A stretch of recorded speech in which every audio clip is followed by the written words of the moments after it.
type of photography. And this month, I hit a little bit on branding, but this month I wanted to dedicate an entire article to branding.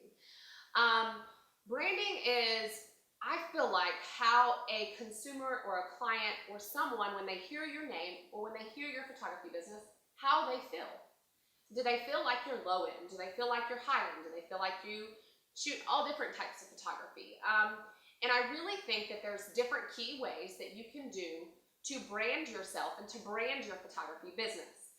And depending on who your end consumers are and depending on how you specialize, that's all going to play a huge, huge role.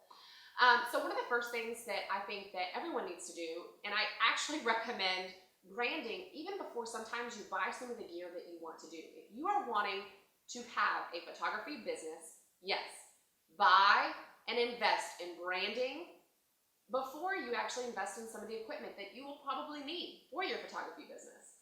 That's how important I feel like branding is. And I also feel like it is important to make sure that you hire someone that can do a logo and can do your branding, that takes the time to understand you and who your clients actually are, so that they can build a brand so that it's consistent with who you're marketing to, and it's going to be integrated on all of your different ways of communication: emails, social media, website. Make sure that you integrate your brand throughout these different areas of your business so that, again, it's consistency.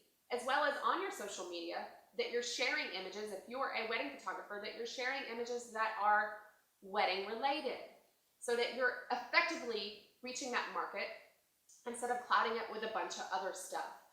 And I also think one of the biggest things that photographers need to do is, since what we do is photography and one of our jobs is to make people feel comfortable behind the camera, one of the biggest mistakes that I think photographers make is on their About Us page. They don't have an image of themselves. They don't, give any information about themselves. People want to feel like they know you and they can feel comfortable with you.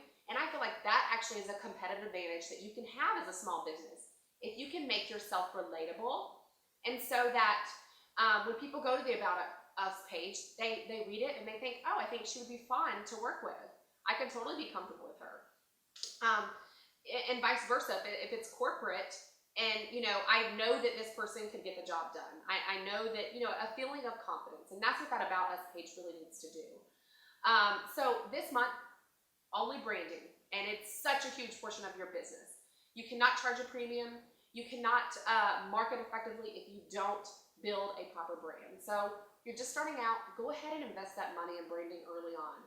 If you've been in business for a couple years, or if you've been in business for a while, it's time to rebrand.